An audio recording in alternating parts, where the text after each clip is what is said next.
पुढच्या 2 महिन्यात सर्व भोंगे बंद करणार असल्याचं सोमय्या म्हणाले।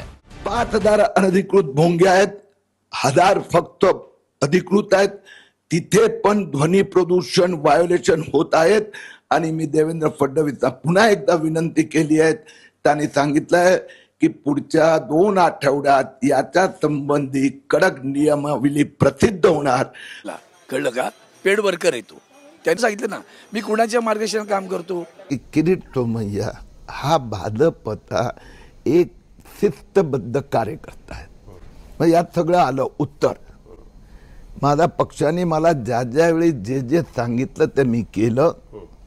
अरे देवा, ये गडबड आहे बाबा। वरिष्ठ 2 नेते आणि देवेंद्र फडणवीसचं नाव घेऊन सांगितलं ना त्यांनी, काढा तुम्ही ती मुलाखत।